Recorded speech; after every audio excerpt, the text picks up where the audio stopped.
কত হয়েছে। এই মনের বিষয়টা আল্লাহ ছাড়া কেউ জানে না।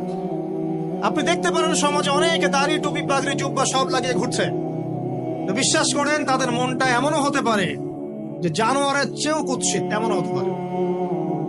আবার আপনি দেখবেন সমাজে এমন অনেক মানুষ ঘুরছে যারা হয়তো অনেক পাপে লিপ্ত মনে হচ্ছে, কিন্তু মনের মধ্যে সততা আছে। আর যার মনের মধ্যে সততা আছে আল্লাহ পাক কোনো না কোনো দিন ইনশাআল্লাহ তাকে হেদায়েত দিবে। এটা আমরা আমাদের অভিজ্ঞতা থেকেও দেখেছি। এমন অনেক মানুষকে আমরা দেখেছি যে ড্রাগ অ্যাডিক্টেড ছিল, মিউজিক করেছে,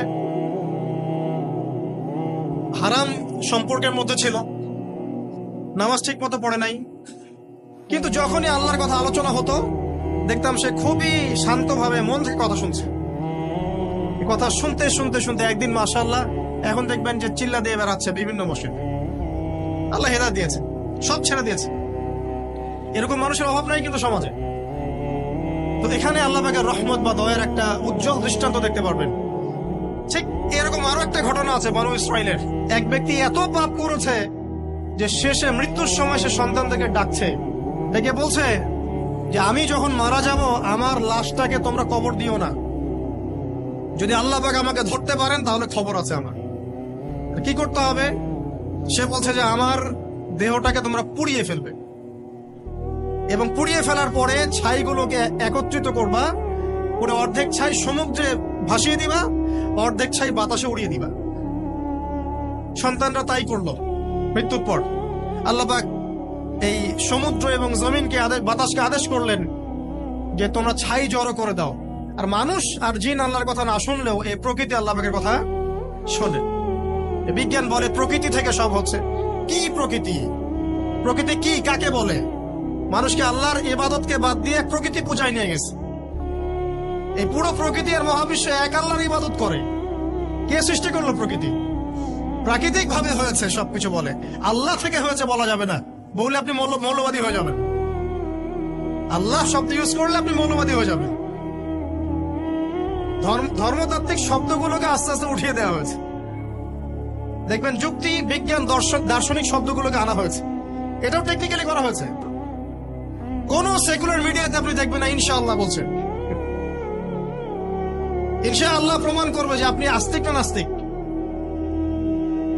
তো প্রকৃতিকে আল্লাহ পাক আদেশ করলেন, এই সমুদ্র ছাই জড়ো করো, এই বাতাস ছাই জড়ো করো। তারা ছাই জড়ো করে দিল। এই ব্যক্তিকে বলা হচ্ছে তুমি জীবিত করে আল্লাহ পাক বলছেন তুমি যে এই কাজটা করেছিলে, লিমা ফাআলতা হাদা, তুমি এই কাজটা কেন করেছো?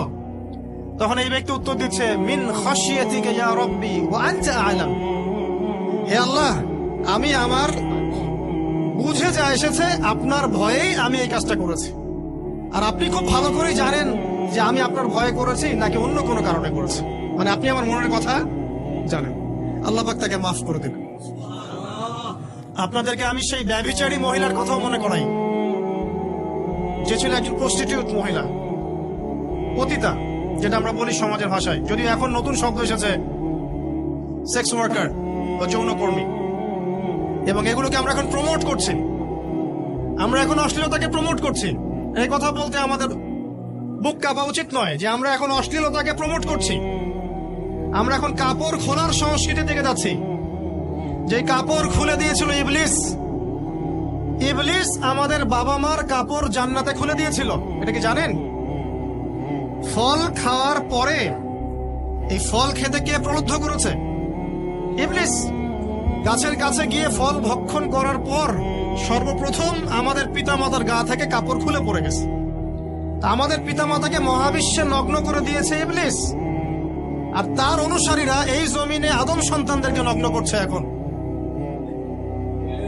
অতএব এই যে একটা ট্রেন্ড এখন চলছে, দেখবেন হারাম রিলেশনশিপকে মিডিয়ার মধ্য দিয়ে প্রমোট করা হচ্ছে, মনে হয় একটা স্বাভাবিক বিষয়। কোনো বিষয় না এটা, যে কেউ জেনাই করতে পারে। জেনা পর্ন খুব নর্মাল। হালাল ভাবে যদি আপনি বিয়ে শাদী করতে যান তখন সমস্যা হচ্ছে। হালাল ভাবে যদি আপনি বিয়ে করতে যান তখন সমস্যা হচ্ছে। হারাম ভাবে আপনি যা ইচ্ছা তাই করতে পারেন, সমাজে কেউ কিছু বলছে না। এখন বলছে এগুলো স্বাধীনতা। সুবহানাল্লাহ, কোন স্বাধীনতা? স্বাধীনতা বলে কোনো শব্দ নাই মহাবিশ্বে। এই পুরো বিশ্বের সমস্ত মানুষ আল্লাহর অধীনে পরাধীন। এই বিশ্বে যত মানুষ বসবাস করছে এখন, এরা কেউই স্বাধীন নয়, না কেউ স্বাধীন ছিল, না আছে, না থাকবে। সবাই আল্লাহ পাকের দাসত্বের অধীনে পরাধীন। স্বাধীন সেই এই পৃথিবীতে যে ব্যক্তি শয়তানের তাবেদারি করে ও নফসের তাবেদারি করে, ও তো স্বাধীন, যা ইচ্ছা তাই করতে পারে। এই যে অশ্লীলতার প্রমোটিংটা চলছে, এটাকে পারিবারিকভাবে বন্ধ করতে হবে। আল্লাহ পাক আমাদেরকে বোঝার তৌফিক দান করুন। এগুলো যত বাড়বে সমাজে মহামারী আসবে, দেখে নিয়ে মহামারী আসবে, দুর্ভিক্ষ আসবে, সমাজে এমন সব রোগ ব্যাধির জন্ম হবে যেগুলোর নামও শোনে নাই মানুষ কখন, এবং সামনে ভূমিধস অপেক্ষা করছে, এগুলো আসবে। যাই হোক, ওই মহিলা, যে ব্যক্তি একজন যৌনকর্মী ছিল, বা যেটা আমরা বলি ব্যভিচারিণী মহিলা ছিল, একটা কুকুরকে দেখেছে সে পানি পান করার জন্য তৃষ্ণার্ত, সে এটাতে মায়া করে, দয়া করে তার মোজাটাকে নামিয়ে এই কূপ থেকে পানি উঠিয়ে কুকুরকে পান করিয়েছে। এই একটা কাজের বদৌলতে আল্লাহ রাব্বুল আলামিন এই ব্যভিচারী মহিলাকে মাফ করে জান্নাত দিয়ে দিয়েছে। হাদিসে এটাও এসেছে, নবী সাল্লাল্লাহু আলাইহি ওয়াসাল্লাম বলেছেন, ইরহামু মান ফিল আরদ, তোমরা সবাই জমিনবাসীর প্রতি রহম করো। জমিনে মুসলিমই থাকতে হবে, তাদের প্রতি রহম করতে হবে এমন নয়, জমিনবাসী যারাই আছে সবার প্রতি রহম করো, জাতি, ধর্ম, বর্ণ নির্বিশেষে। এমনকি পশু পাখির প্রতিও দয়া করো। ইরহামু মান ফিল আরদ, জমিনে যারা আছে সবার প্রতি রহম করো। ইরহামুকুম মান ফিস সামা, যিনি আসমানে আছেন তিনি তোমাদের প্রতি রহম করবেন ইনশাআল্লাহ। ইসলাম এই কথাগুলো বলেছে 1400 বছর আগে। আজকের এই বিশ্বে, সো-কল্ড এই মডার্ন বিশ্বে, যেখানে মানুষের রক্তের কোনো দাম নাই, সেখানে ইসলাম পশু পাখির অধিকার নিয়ে কথা বলেছে 1400 বছর আগে। কাদেরকে কি শিখাতে আসেন? কোরআন এবং সুন্নাহর বাইরে অভ্রান্ত সত্যের কোন উৎস আছে? এখানে যা আছে তাই চূড়ান্ত। মানতে চাইলে মানেন, না মানতে চাইলে জাহান্নামে যান, কেউ তো বাধ্য করছে না। লাকুম দীনুকুম ওয়ালিয়া দীন। আল্লাহ পাকের রহমত দেখেন। আরেকটা ঘটনা আছে এমন, একটা বিড়ালকে বেঁধে রেখেছিল এক মহিলা, খাবার দেয় নাই, কষ্ট দিয়েছে। একটা বিড়ালকে খাবার না দিয়ে কষ্ট দেওয়ার কারণে এই মহিলাকে আল্লাহ পাক জাহান্নামে পাঠিয়েছে। এরকম কত ঘটনা আছে, এই ঘটনাগুলো হাদিসের পাতায় বর্ণিত আছে। কোরআনে কি বলছে দেখুন। কোরআনের আমি কয়েকটা পয়েন্ট আপনাদেরকে খালি বলছি, এটা নিয়ে আমি সকালে ভাবছিলাম। আল্লাহ পাক আদম আলাইহিস সালামকে সৃষ্টি করেছেন আমরা সবাই জানি। আল্লাহ পাক সূরা সাদের মধ্যে বলছেন ইবলিসকে, হে ইবলিস, তোমাকে কিসে বারণ করলো আদমকে সেজদা করতে, যে আদমকে আমি নিজের হাত দিয়ে সৃষ্টি করেছি। আল্লাহ রাব্বুল আলামিন যে আমাদেরকে এত যত্ন করে ভালোবেসে সৃষ্টি করেছেন, এটা কি আল্লাহ পাকের দয়ার নিদর্শন নয়? মহাবিশ্বের অন্য কোন মাখলুক সৃষ্টির ব্যাপারে আল্লাহ পাক বলেন নাই খলাকতু বিয়াদাই, আমি নিজ হাতে তাকে সৃষ্টি করেছি। শুধু সৃষ্টি নয়, সৃষ্টি করার পর আল্লাহ পাক তাকে সমস্ত নাম শিক্ষা দিয়েছেন। এই যে জ্ঞান শিক্ষা দেওয়া, জ্ঞান, এটা আল্লাহ পাকের সবচেয়ে বড় নিদর্শনগুলোর মধ্যে অন্যতম। এবং আল্লাহ পাকের সবচেয়ে বড় দয়া, আমার মত এটা, মানব জাতির উপরে আল্লাহ পাকের সবচেয়ে বড় দয়াটা হচ্ছে কি জানেন? আল্লাহ পাক আমাদেরকে জ্ঞান শিক্ষা দিয়েছেন, ওহী নাজিল করেছেন। এটা সব কিছুর ঊর্ধ্বে। কারণ আপনি তওবা করবেন, জ্ঞান লাগবে। নামাজ পড়বেন, জ্ঞান লাগবে। রোজা রাখবেন, জ্ঞান লাগবে। যাকাত দিবেন, ইলম লাগবে। আপনি দিনের যে কোনো আমল করেন, ইলম লাগবে। জান্নাত জাহান্নামের পথ খুঁজে পেতে হলে ইলম লাগবে। দেশ চালাবেন, ইলম লাগবে। অর্থনীতি চালাবেন, ইলম লাগবে। ইলম ছাড়া কিছু নাই, ইলমের উপরে কিচ্ছু নাই। এই ইলমটা আল্লাহ পাক কাকে শিক্ষা দিয়েছেন? আদম আলাইহিস সালামকে। আমরা তো শিখেছি সমাজ বিজ্ঞান বইগুলোতে যে আমাদের পূর্বপুরুষরা নাকি গুহায় থাকতো আর গাছের ছাল পাতা খেয়ে থাকতো, তাই না? লতা পাতা খেয়ে থাকতো, গাছের ছাল পাতা খেয়ে থাকতো, পোশাক পরতো আর কি। বোগাস, ডাহা, মিথ্যা কথা। আল্লাহ রাব্বুল আলামিন সূরা বাকারা এবং সূরা আরাফ পড়ে দেখেন, আল্লাহ পাক বলছেন যে আদম আলাইহিস সালামকে আল্লাহ পাক সমস্ত নাম জ্ঞান শিক্ষা দিয়েছেন।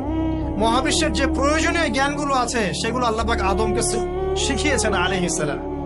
ওয়াল্লামা আদামাল আসমাআ কুল্লাহা, আল্লাহ পাক আদমকে সমস্ত নাম শিক্ষা দিয়েছেন। আমাদের পিতা মাতারা মূর্খ ছিলেন না, তারা সৃষ্টি থেকেই জ্ঞানী ছিলেন। আদম আলাইহিস সালামের পারমাণবিক বোম বানানোর কোনো প্রয়োজন ছিল না, ছিল?